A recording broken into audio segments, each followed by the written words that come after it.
Hi guys, this is Manu Mishra. So welcome back with a session जिसमें आज हम लोग 6th ऑफ अगस्त के द हिंदू न्यूज़पेपर का एनालिसिस करेंगे। So here we start the analysis of today's newspaper. So the first news तो हमने कल भी पढ़ा था कि सुप्रीम कोर्ट में पिटीशन फाइल हुई थी पेगासस स्पाईवेयर को लेकर कि पेगासस साइबर अटैक हुआ है और उसके चलते बहुत सारे जर्नलिस्ट, बहुत सारे सिविलियंस और बहुत सारे opposition leaders and even ministers उनके ऊपर गलत तरीके से सर्वेलेंस रखी गई। अच्छा, अब पेगासस जो है, पेगासस बेसिकली पेगासस स्पाईवेयर की बात करें तो Pegasus spyware basically Israel based company ने बनाया था कि जो कि गवर्नमेंट को दिया जाएगा और गवर्नमेंट दूसरे लोगों के ऊपर सर्वेलेंस रख पाएगी जिससे उनकी नेशनल सिक्योरिटी पर ब्रीच ना हो या नेशनल सिक्योरिटी उनकी हार्म ना हो। अब उसका मिसयूज किया गया, ये एलिगेशन गवर्नमेंट के ऊपर लगा हुआ है जिसके चलते सुप्रीम कोर्ट में पिटीशन फाइल हुई। बहुत सारे लोगों ने पिटीशन फाइल करी, इंडिपेंडेंट एक्टिविस्ट ने फाइल करी, बहुत सारे जर्नलिस्ट ने फाइल करी, जिसके चलते सुप्रीम कोर्ट ने बोला था कि हम फाइनली इसकी हियरिंग जो है वो हम लोग वेडनेसडे को थर्सडे को सुनने वाले हैं। और थर्सडे को सुना और उसमें दो जजेस की बेंच बनी। सो दो जजेस में एक तो एनवी रमन्ना है, N V Ramana and the another जज दैट इज जस्टिस सूर्यकांत। तो दो जज की बेंच ने इन पिटिशंस को सुना और इस एलिगेशन को सुना, बेसिकली जो एलिगेशन गवर्नमेंट के ऊपर लगा हुआ है कि इन लोगों ने गलत तरीके से without any due process of law surveillance रखा गया, बहुत सारे सिविलियंस, बहुत सारे जर्नलिस्ट, बहुत सारे मिनिस्टर्स, बहुत सारे एक्टिविस्ट के ऊपर। तो उसी चीज को लेकर बेंच ने एक सिंपल सी बात बोली। उन्होंने बोला कि ये देखो, it's no doubt a very serious allegation. उन्होंने बोला कि ये बहुत सीरियस एलिगेशन है, लेकिन हाँ, सीरियस एलिगेशन तब होंगे जब ये बात जो है about the Pegasus spyware cyber attack, अगर ये बात सच निकलती है तब ये सीरियस एलिगेशन है, तब ये सीरियस इशू बन जाएगा। और हम चाहते हैं इस इशू को जल्दी से जल्दी इसका सच सामने आए, इसका ट्रुथ जल्दी जल्दी सामने आए। हाँ, और कोई भी ऐसा फॉर्मल नोटिस नहीं दिया है गवर्नमेंट को अभी। सुप्रीम कोर्ट ने कोई फॉर्मल नोटिस नहीं दिया, अभी नोटिस देगी। अभी बहुत सारी इश्यूज हैं पेगासस स्पाईवेयर को लेकर, स्नूपिंग इशू को लेकर, उस चीज पे डिस्कस करेंगे। ठीक है, तो अभी टाइम है, अभी टाइम लगेगा इस इशू को जुडिशरी के पर्सपेक्टिव से देखा जाए जस्टिस मिलने में। मूविंग फर्दर, सो कल सेमीफाइनल का मैच था, सॉरी सेमीफाइनल का मैच हारने के बाद, सेमीफाइनल का मैच हारने के बाद तो इंडिया के पास चांस था, इंडिया के पास चांस था कि वो ब्रॉन्ज मेडल जीत सकती है। ओके, सो कल ब्रॉन्ज मेडल का मैच था इंडिया वर्सेस जर्मनी के बीच में। इंडिया बेसिकली देखा जाए तो मेंस हॉकी टीम का, सो जिसमें इंडिया ने जर्मनी को हरा दिया बाय 5-4 एंड जिसके चलते India has won the bronze medal. ठीक है, तो ब्रॉन्ज मेडल इंडिया जीत चुका है। एंड अगर हम बात करें तो इंडिया ने हॉकी में मेडल जो है, ओलंपिक मेडल, आफ्टर 41 इयर्स जीता है। अच्छा, लोग बोल रहे हैं 40 इयर्स, तो 40 इयर्स भी सही है, 41 इयर्स भी सही है। अब रीजन यह है कि अगर टोक्यो ओलंपिक्स 2020 में होता तो वो 40 इयर्स होता, बट एक साल एक्सटेंड हुआ, सो विल से 41 इयर्स। ठीक है, तो 41 इयर्स बाद इंडिया ने ओलंपिक्स में मेडल जीता है and that is bronze medal. और उसके साथ साथ एक रेसलर है, जो हमने पढ़ा भी था कि रेसलर रवि कुमार धाहिया, इनका कल फाइनल मैच भी था इन दी 57 KG free style weight category में, जिसमें वो फाइनल मैच हार गए फ्रॉम दी आरओसी। तो रशिया जो बेसिकली बैन है ओलंपिक से, तो रशिया के इंडिविजुअल्स जो है वो अलाउड है, वो आ सकते हैं, बट रशिया का कंटिजेंट अलाउड नहीं है। आप कंट्री को रिप्रेजेंट नहीं कर सकते, बट रशिया के इंडिविजुअल्स आ सकते हैं। तो उन्होंने ग्रुप बनाया था, ओके, रशिया ओलंपिक कमेटी। तो रशिया ओलंपिक कमेटी के रेसलर जो है उन्होंने रवि कुमार धाहिया को हराया फाइनल में, और जिसके चलते रवि कुमार धाहिया सिल्वर मेडल ही जीत पाए इन दी 57 डिवीजन फ्री स्टाइल कैटेगरी में। ओके, क्वेश्चन उठता है कि रशिया बैन क्यों है? तो रशिया बैन इसी वजह से है क्योंकि इंटरनेशनल ओलंपिक एसोसिएशन के जो डोपिंग डोपिंग के जो रूल्स एंड रेगुलेशंस है उसको रशिया ने नहीं माना, और बहुत सारे डिस्क्रिपेंसीज करी हुई हैं उन्होंने डोपिंग टेस्ट में, डोपिंग रिजल्ट्स, डोपिंग टेस्ट, और अपने हिसाब से डोपिंग रिजल्ट और डोपिंग टेस्ट निकाल रहे थे। इसी के चलते रशिया को बैन किया गया from the Tokyo Olympic 2020। Next news, central government ने मूव ले लिया है कि वो एक रेट्रोस्पेक्टिव टैक्स लॉ लेकर आए थे। नॉट दिस गवर्नमेंट, बल्कि यूपीए गवर्नमेंट लेके आई थी इन द ईयर 2012। अब ये लॉ बोलता क्या है? दिस लॉ सेज कि अगर कोई फॉरेन इन्वेस्टर है, अगर कोई फॉरेन इन्वेस्टर लाइक जैसे कि वोडाफोन हो गया, कायरन एनर्जी हो गया, तो अच्छा इन दोनों के नाम इसलिए से आ रहे हैं क्योंकि ये दोनों फॉरेन इन्वेस्टर्स जो हैं इनका बहुत इनके ऊपर एक तरीके देखा जाए बहुत ज्यादा टैक्स लगाया गया था because of this retrospective tax law, है ना?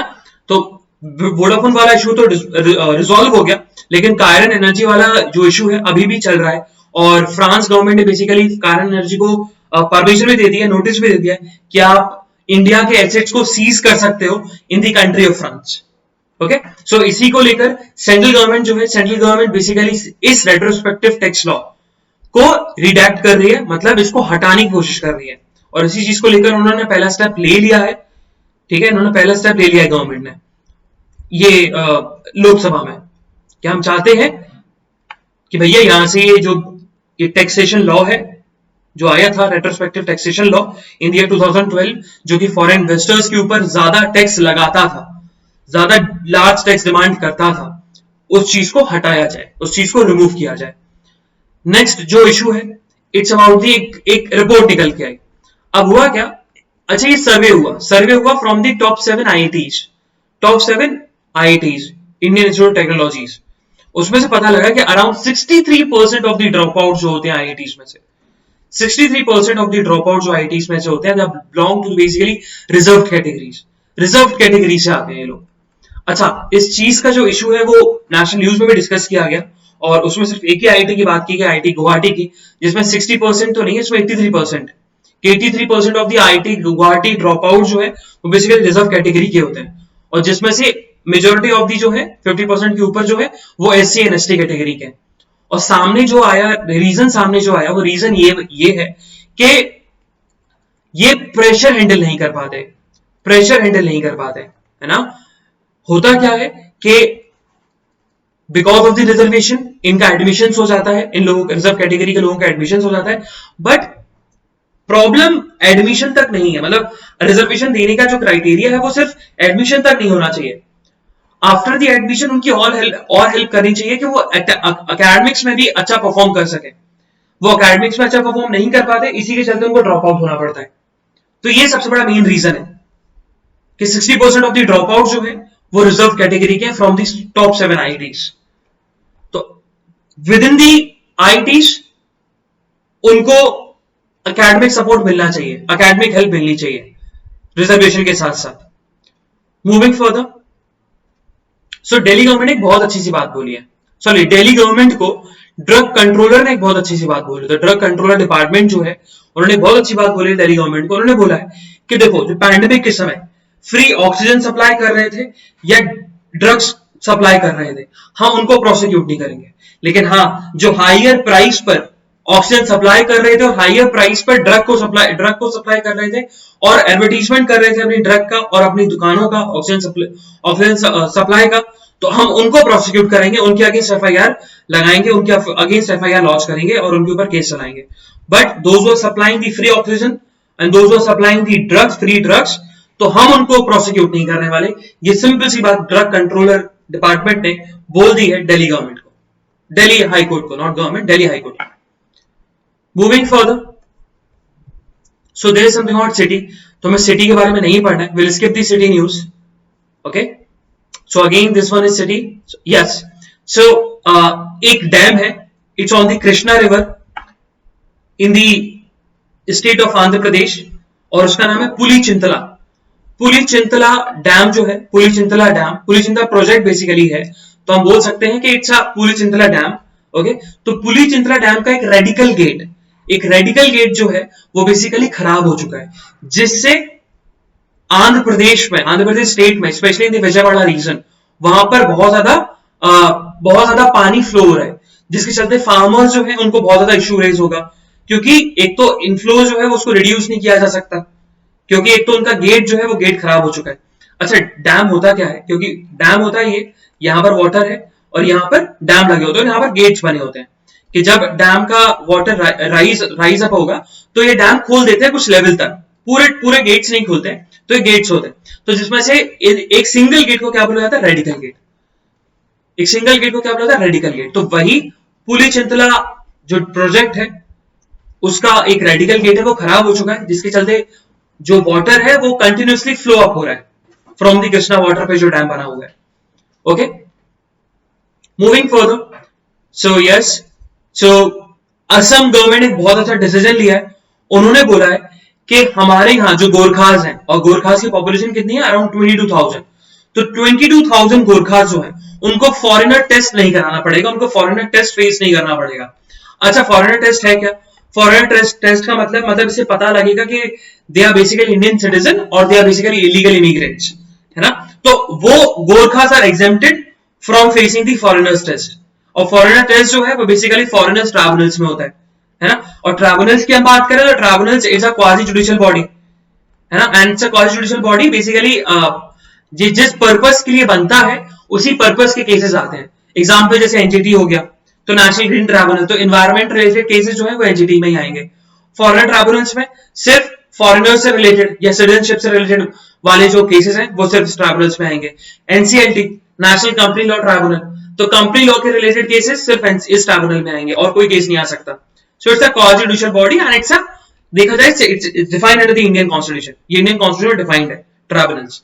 और ये बेसिकली गोरखास को एग्जेम्प्ट करता है, रिलीफ देता है कि उनको फॉरेनर्स टेस्ट नहीं उनको फॉरेनर्स टेस्ट नहीं होगा उनका. Moving further. सो अगर हम एडिटोरियल की बात करें तो आज हमारे दो ही एडिटोरियल इंपॉर्टेंट है. So first one is about the not always fair game. इसको अपन डिस्कस करेंगे. It's a very very interesting editorial and ये बेसिकली 2-3 इशू पे अपन डिस्कस करने वाले हैं इसको. पेरेंटलिज्म को भी डिस्कस करेंगे इस इशू में, और एक केस भी है उस इशू को भी डिस्कस करेंगे. Then another issue, it's about the a guide to resolving Assam Mizoram issue. तो असम मिजोरम इशू के ऊपर है. अच्छा, ये थोड़ा जो है ना, ये जो ऑथर है ये थोड़े बाइस है मिजोरम की तरफ. तो जो भी हमारे एग्जामिनेशन पर्सपेक्टिव से इंपॉर्टेंट होगा उसको अपन डिस्कस करेंगे. तो यहां मैं पहले ही बता देता हूं कि आपको जो है सिर्फ यहां तक पढ़ना है, सिर्फ एक ही पैराग्राफ करना है. दिस छोटा सा paragraph and this historian boundary. ये चीज नहीं पढ़नी है आपको, ये चीज बिल्कुल नहीं पढ़नी है. ओके, इसका मैं ओवरव्यू बता दूंगा कि है क्या इस एडिटोरियल में डिस्कस ऐसा क्या किया गया. ओके, मैं बता दूंगा. चलो सबसे पहले मैं इसको डिस्कस करते हैं. हुआ क्या, ऑन 26 जुलाई एक वॉयलेंट स्टैंड ऑफ हो गया था between the Assam and Mizoram armed policeman के बीच में, है ना.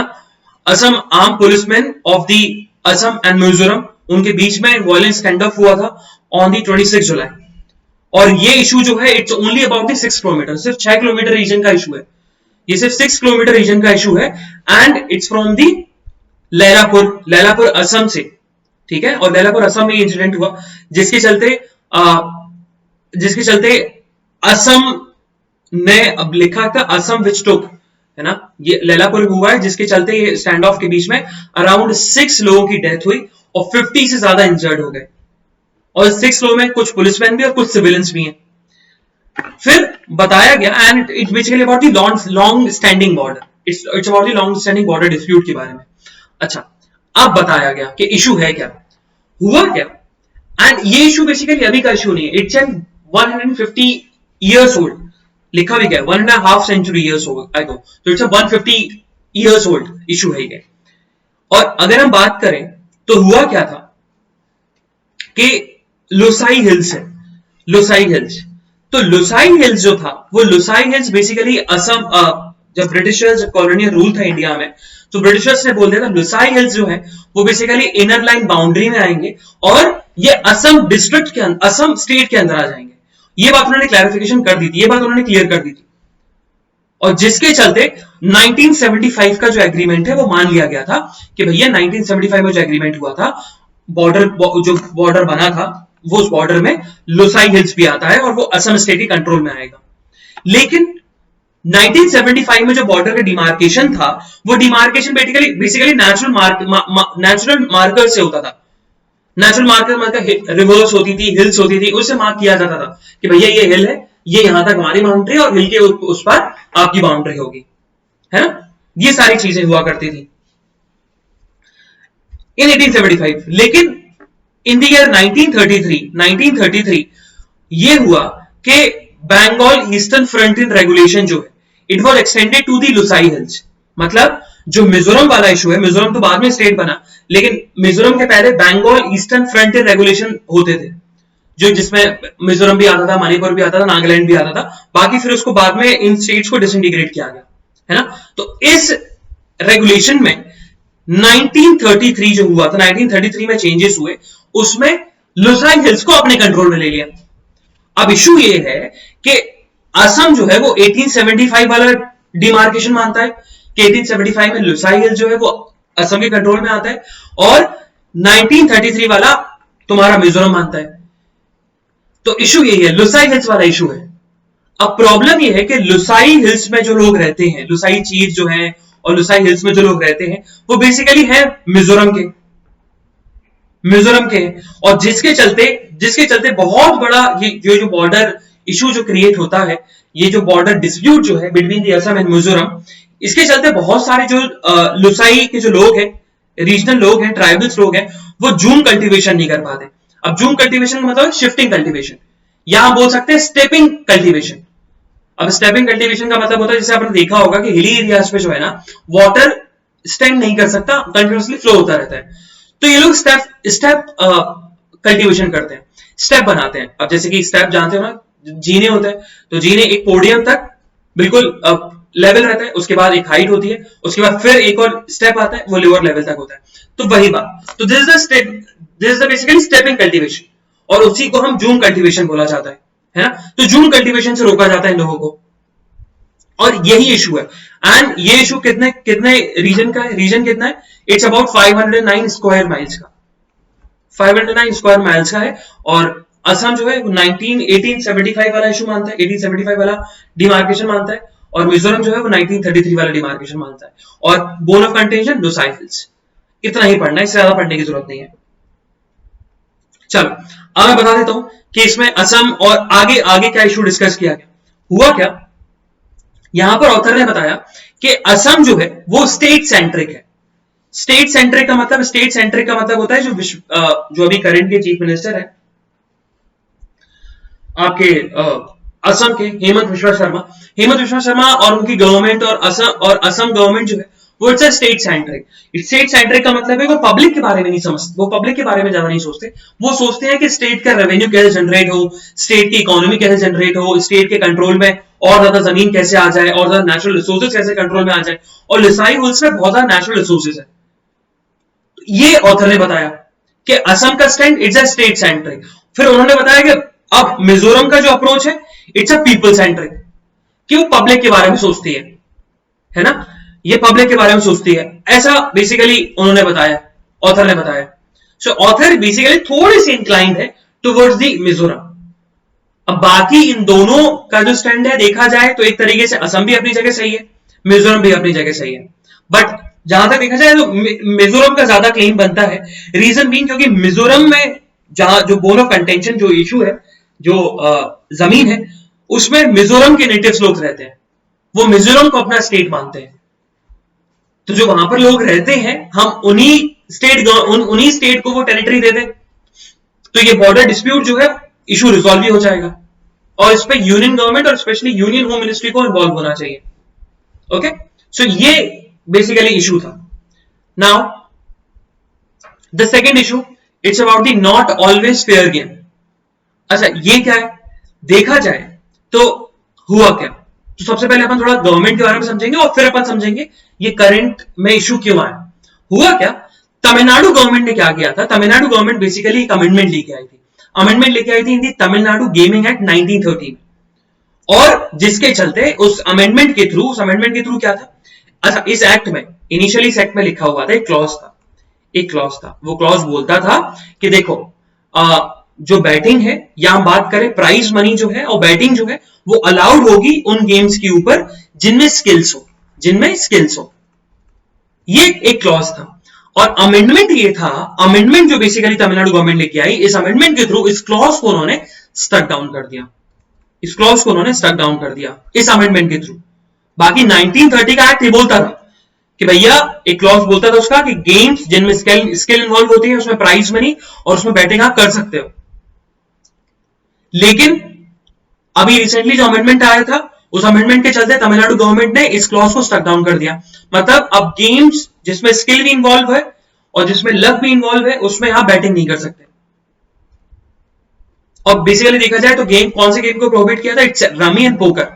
सो रमी और पोकर को उन्होंने बेसिकली बैन कर दिया था। उन दो गेम्स को टारगेट करने के चक्कर में उन्होंने ये क्लॉज को स्टक डाउन कर दिया।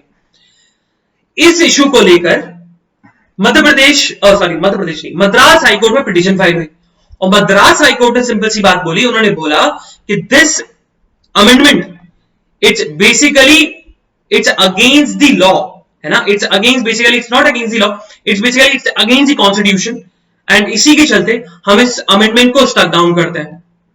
उन्होंने सिंपल सी बात बोल दी कि this amendment is unreasonable, that's why ये जो अमेंडमेंट है ना, जो अभी तमिलनाडु गवर्नमेंट लेके आई, जिसके चलते उन्होंने इस क्लॉज को स्टक डाउन किया था कि गेम्स ऑफ स्किल में भी आप बैटिंग और प्राइज मनी इन्वॉल्व नहीं कर सकते, वो चीज गलत है, वो अनरीजनेबल है और हम इस अमेंडमेंट को प्रोहिबिट करते हैं, डिलीट करते हैं। ये बात उन्होंने सिंपल सी बात बोली। उन्होंने रीजन दिया, उन्होंने बोला कि ऐसे बहुत सारे गेम्स होते हैं, ऑफलाइन गेम्स होते हैं जो कि जिसमें स्किल इन्वॉल्व होता है, लेकिन उसमें प्राइज मनी होती है, उसमें बहुत सारे लोगों का स्टेक इन्वॉल्व होता है। जैसे ही क्रिकेट मैच हो गया तो क्रिकेट मैच में प्राइज मनी नहीं मिलता, हॉकी में प्राइज मनी नहीं मिलता।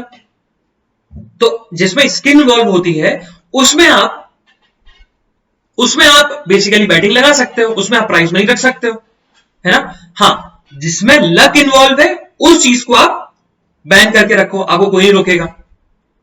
बट जो एग्जेम्पशन दे रखा था गेम ऑफ स्किल को, उसको आप नहीं हटा सकते, उसको मद्रास हाईकोर्ट ने बेसिकली डिलीट कर दिया, है ना। चलो फिर आगे देखा जाए तो हुआ क्या। अब बेसिकली रीजन बताया ऑथर ने कि what the reason behind basically ये अमेंडमेंट लेके आई Tamil Nadu government.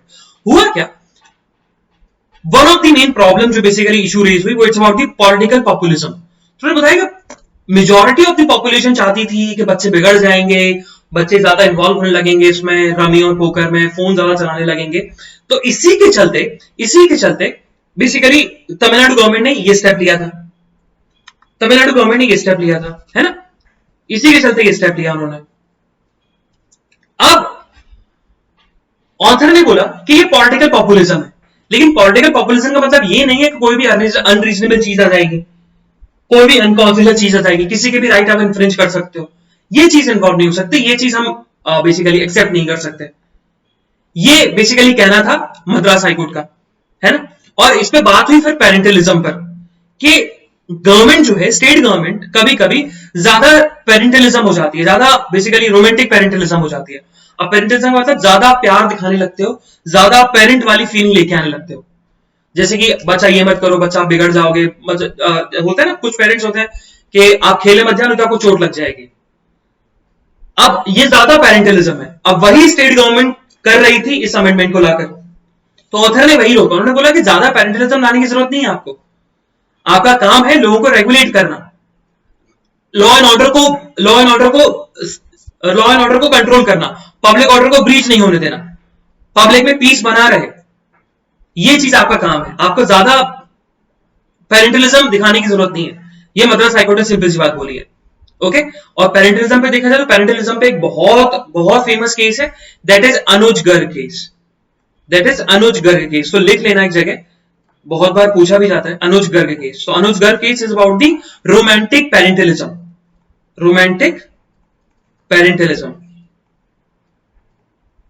Okay. So it's about the romantic parentalism के बारे में है कि रोमांटिक पेरेंटलिज्म ज्यादा नहीं करना चाहिए लोगों पे, नहीं तो रोमांटिक पेरेंटलिज्म ज्यादा दिखाने से लोगों के फंडामेंटल राइट्स, लोगों के बेसिक ह्यूमन राइट्स ब्रीच हो जाते हैं, लोगों के फ्रीडम्स ब्रीच हो जाती है, ये बताया गया। मूविंग फर्दर, अच्छा ये जो इशू है it's about the India Nepal, ये अपन जरूर पढ़ते, बट ये basically it's only limited to the Bihar, ये सिर्फ बिहार के बारे में बता रहा है, बिहार से आगे बढ़ा ही नहीं। क्योंकि देखा जाए तो अच्छा इनकी भी गलती नहीं, ऑथर की भी गलती नहीं है, क्योंकि नेपाल और इंडिया का जो बॉर्डर है, मेजोरिटी ऑफ द बॉर्डर या तो यूपी टच करता है या तो बिहार टच करता है ना। और यूपी में रिवर निकलती है तो इट्स फ्रॉम द उत्तराखंड, लेकिन बिहार में एक रिवर है कोसी रिवर, जो बहुत ज्यादा फ्लड लेके आती है, और उसी पर बेसिकली लिखा गया। उन्होंने ये बताया कि बिहार के जो लोग हैं, स्पेशली मिथिलांचल वाला जो रीजन है, नॉर्थ बिहार वाला जो रीजन है, उधर सबसे ज्यादा लोगों को प्रॉब्लम फेस करनी पड़ रही है, एक तो पैंडेमिक की वजह से और दूसरा भी फ्लड भी आ गया। तो उसी पर लिखा गया कि गवर्नमेंट को क्या करना चाहिए और इंडिया नेपाल को फ्लड मैनेजमेंट को रोकने के लिए क्या क्या स्टेप्स लेने चाहिए। तो हमारे एग्जामिनेशन पर्सपेक्टिव से इंपॉर्टेंट नहीं हो जाता, ओके। मूविंग फर्दर, सो अगर देखा जाए तो एक बिल आया था, बिल प्रेजेंट हुआ था, पहले लोकसभा में पास हुआ, अब राज्यसभा से पास हो गया, that is essential defence services bill 2021। अब ये बिल है क्या? Essential defence services bill 2021। अच्छा, ये बिल बेसिकली बताता है कि हम किसी भी सर्विस को डिफेंस सर्विस में या एसेंशियल सर्विस में इंक्लूड कर सकते हैं, डिफेंस सर्विस या एसेंशियल सर्विस में इंक्लूड कर सकते हैं, जिसके चलते उनके ऊपर रिस्ट्रिक्शंस लग जाएंगे। अब रिस्ट्रिक्शंस कैसे? जैसे वो स्ट्राइक नहीं कर सकते, मेजर तो यही है कि ये लोग स्ट्राइक नहीं कर सकते। लेकिन इसका बहुत अपोजिशन हुआ कि भाई स्ट्राइक जो है, स्ट्राइक तो भैया फंडामेंटल राइट तो नहीं है, but it's a basic right, और आप किसी से छीन नहीं सकते ये स्ट्राइक करने का राइट। तो उसी चीज को लेकर डिफेंस ऑफिशियल, जो एक one of the defence official, उन्होंने बोला है कि ये जो बिल है ना, ये bill only be invoked for 1 year, एक साल तक इन्वोक रहेगा, एक साल के बाद ये कंटिन्यू नहीं रहेगा। ये बेसिकली एक डिफेंस ऑफिशियल ने क्लैरिफिकेशन दे दिया। उन्होंने बोला कि ऑर्डिनेंस फैक्ट्री बोर्ड के भी जो फैक्शंस हैं, एम्प्लॉइज हैं, ये भी इसके एम्बिट में आएंगे, वो भी स्ट्राइक नहीं कर सकते, but it's only limited for the 1 year, सिर्फ एक साल तक, क्योंकि पैंडेमिक चल रहा है, पैंडेमिक में इशू बहुत ज्यादा रेज हो गए, इकोनॉमिक इशू रेज हुए, बहुत ज्यादा लोगों के राइट्स ब्रीच हुए, तो हम नहीं चाहते कि लोग फिर से प्रोटेस्ट करें और एक फिर से गवर्नमेंट के सामने एक इशू रेज हो जाए। गवर्नमेंट ऑलरेडी बहुत सारे चैलेंजेस फेस कर रही है, इसी के चलते ये बिल आया, और ये राज्यसभा से ही पास हो गया, पहले लोकसभा से पास हुआ, अब राज्यसभा से पास हुआ। मूविंग फर्दर, सो एस जयशंकर फाइनली, हमने कल भी डिस्कस किया था और परसों भी डिस्कस किया था कि एस जयशंकर जो कि फॉरेन एक्सटर्नल अफेयर मिनिस्टर है, वो ईरान गए, और ईरान इस वजह से गए थे क्योंकि ईरान के जो नई प्राइम मिनिस्टर इब्राहिम राइसी की स्वेरिंग इन सेरेमनी थी, उसमें इन्वॉल्व होने गए। तो हमारे पर्सपेक्टिव से देखा जाए तो आज हम थोड़ा इंडिया और ईरान के बारे में समझेंगे कि इंडिया और ईरान है क्या, मतलब ईरान हमारे लिए इंपॉर्टेंट क्यों है ना, क्या है। देखो, सबसे मेन इंपॉर्टेंट चीज तो है, पहला पॉइंट है ऑयल, क्योंकि देखा जाए तो अभी हम ऑयल जो है बहुत सारे कंट्रीज से बेसिकली इंपोर्ट कराते हैं, है ना, बहुत सारी कंट्रीज से इंपोर्ट कराते हैं।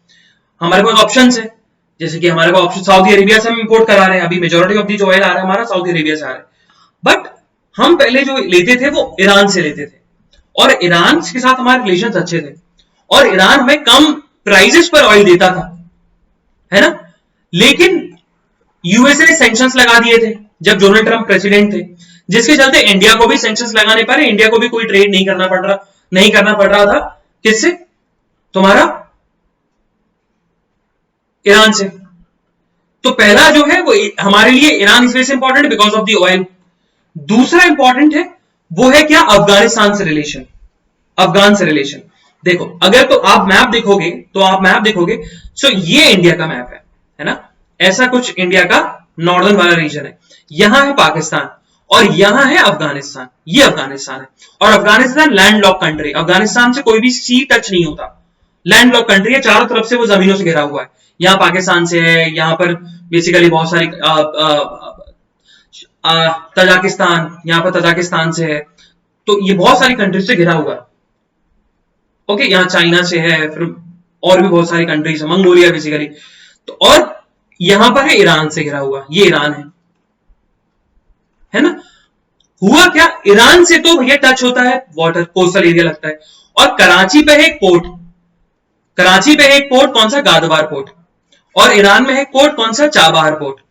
तो अगर इंडिया को अफगानिस्तान से रिलेशंस रखने हैं तो कैसे जाएगा, लैंड रूट नहीं जा सकता, क्योंकि एक तो पाकिस्तान बीच में आ रहा है, और दूसरा बाय एयर भी नहीं जा सकता, रीजन भी क्योंकि इंडिया यहां से जाएगा तो पाकिस्तान सैंक्शन लगा सकता है, एयर ट्रैफिक लगा सकता है कि आप हमारे रीजन से नहीं निकलोगे, तो इंडिया को बहुत घूम के जाना पड़ेगा, जो कि बहुत ज्यादा बेसिकली कॉस्टली हो जाएगा, और बहुत सारी कंट्री से पास ऑन होना पड़ेगा, तो बहुत सारी कंट्री से परमिशन लेनी पड़ेगी, और बाया एयर रूट आप ज्यादा चीज एक्सपोर्ट नहीं कर सकते अफगानिस्तान में, है ना। लेकिन इंडिया ने क्या किया, इंडिया ने ईरान के चाबहार पोर्ट को बहुत ज्यादा अच्छा बिल्डअप कर दिया, उसमें बहुत ज्यादा पैसा इन्वेस्ट किया, $1 बिलियन अराउंड कुछ पैसा इन्वेस्ट किया उसमें, उसका इंफ्रास्ट्रक्चर बिल्डअप किया, जिसके चलते ईरान ने बोला कि ठीक है, आपको हम परमिशन देते हैं कि आप चाबहार पोर्ट यूज कर सकते हो, और उसके साथ साथ आप यहां पर रेलवे लाइन बिछा सकते हो, रेलवे ट्रैक बिछा सकते हो। तो भैया आप पहले इंडिया बाया सी रूट जाएगा, उसके बाद बाया रेल रूट अफगानिस्तान से ट्रेड करेगा, और अफगानिस्तान से ट्रेड करने के लिए इंडिया को बहुत फायदा है, क्योंकि इंडिया का बहुत सारा कल्चर जो है, स्पेशली बॉलीवुड एंड बहुत सारा कल्चर जो है वो अफगानिस्तान में फैला हुआ है। मतलब इंडिया के कल्चर को बहुत ज्यादा पसंद करते हैं अफगानिस्तान के लोग। और दूसरा जो है, इस चाबहार पोर्ट से हम नजर रख पाएंगे इकलौते पाकिस्तान के पोर्ट पर, दैट इज गादवार पोर्ट। कि पाकिस्तान क्या एक्टिविटी कर रहा है अपने सी लेवल पर, अपने पोर्ट पर, उस पर हम नजर रख पाएंगे, है ना। तो हमारे लिए बिकॉज ऑफ 3 रीजंस ईरान हमारे लिए बहुत ज्यादा इंपॉर्टेंट हो जाता है। तो अब यही न्यूज एनालिसिस है, इसी को लेकर अब हमारे जो एक्सटर्नल अफेयर मिनिस्टर है वो ईरान गए थे, ईरान गए हुए हैं, अब तो वापस आ गए कि भैया ईरान के साथ जो रिलेशंस खराब हुए हैं वो वापस से सही हो जाए, और सैंक्शंस बेसिकली लगे हुए 2017-18 से, है ना। तो उन सैंक्शंस को हटाया जाए, धीरे धीरे हम लोग रिमूव करें, और ईरान के साथ हम लोग जल्दी अच्छे रिलेशनशिप सेटअप कर लें। Moving further, so United Kingdom to ease कोविड-19 norms for travellers from India. अभी हुआ क्या कि एक वेरिएंट था इंडिया वेरिएंट, जिसका बाद में नाम दिया गया कि आप किसी कंट्री के नाम के ऊपर किसी कोविड वायरस का नाम नहीं दे सकते, किसी कोविड वेरिएंट का नाम नहीं दे सकते आप, तो उसका नाम दिया गया डेल्टा वेरिएंट। तो डेल्टा वेरिएंट के केसेस बहुत ज्यादा निकल रहे थे, और उस पर ब्रिटिशर्स जिन्होंने यूके ने जो वैक्सीन बनाई थी उस पर ज्यादा वर्क भी नहीं कर रही थी, ज्यादा इफेक्टिव भी नहीं थी। इसी के चलते यूनाइटेड किंगडम में गवर्नमेंट ने क्या किया था कि इंडियन ट्रैवलर्स के ऊपर बहुत सारे रिस्ट्रिक्शंस लगा दिए गए थे कि अगर आपने स्पेसिफिक वैक्सीन को लगाया गया होगा तभी आप आ पाओगे, नहीं तो नहीं आ पाओगे, है ना। इंडियंस को रेड कैटेगरी में डाल रखा था। लेकिन उस चीज को उन्होंने थोड़ा ईज डाउन किया, यूनाइटेड किंगडम ने उन्होंने ईज डाउन कर दिया, और कोविड-19 नॉर्म्स जो थे for the travellers from India उसको उन्होंने थोड़े से ईज डाउन किए, थोड़ा सा उन्होंने ईज डाउन किया। तो रेड लिस्ट में थे इंडियन ट्रैवलर्स, उसको एम्बर लिस्ट में डाल दिया, है ना। तो अगर हम बात करें तो एम्बर लिस्ट का मतलब अगर हम 3 लिस्ट बनती है तो 3 लिस्ट में सेकंड लिस्ट में आ गया, और रेड लिस्ट बहुत ज्यादा एग्जेम्प्टेड लिस्ट थी। Moving further, so Jammu and Kashmir के बेसिकली देखा जाए तो 2 साल पूरे हो गए थे as a union territory Thursday को, है ना। तो डेट एक बार लिख लेना, 5th of August। ओके, तो 5th of August को बेसिकली जम्मू एंड कश्मीर अपना स्टेटहुड लूज कर दिया था, और यूनियन टेरिटरी की पोजीशन उसको मिल गई थी। अब देखा जाए तो इस इशू पर बहुत ज्यादा बेसिकली प्रोटेस्ट हुए, बहुत ज्यादा प्रोटेस्ट हुए, स्पेशली पीडीपी के लोगों ने बहुत ज्यादा प्रोटेस्ट किया, और बहुत सारे जो सिविलियंस थे वो घर के अंदर ही रहे, क्योंकि पॉपुलेशन बहुत ज्यादा इंक्रीज हो गई थी, लोग सड़क पे बहुत सारे लोग आ गए थे प्रोटेस्ट करते हुए। तो देखा जाए तो कुछ ऐसा कुछ वायलेंट क्लैश हुआ नहीं, लेकिन हमारे लिए इंपॉर्टेंट ये है कि जम्मू एंड कश्मीर को 2 साल कंप्लीट हो गए हैं, और उन्होंने 2 साल कंप्लीट कर लिए एज अ यूनियन टेरिटरी। हमारे लिए इंपॉर्टेंट है, और डेट याद करना, इट्स 5th of August।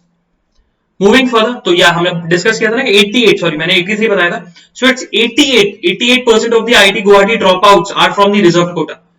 तो रिजर्व कोटा से आते हैं। प्रॉब्लम ये है कि उनके ऊपर प्रेशर बहुत ज्यादा आ जाता है ना, बहुत हायर लेवल का प्रेशर उनके ऊपर आ जाता है इन कम्युनिटीज के ऊपर, और वो प्रेशर फेस नहीं कर पाते, जिसके चलते उनको ड्रॉप आउट होना पड़ता है। तो inside the academic, inside the after the admission उनको भी हेल्प करने की जरूरत है। प्रेशर कैसे हैंडल किया जाए, एकेडमिक्स में अच्छा परफॉर्म कैसे किया जाए। अगर आप ये चीज हो जाएगी तो ये ड्रॉप आउट भी डिक्रीज हो जाएंगे।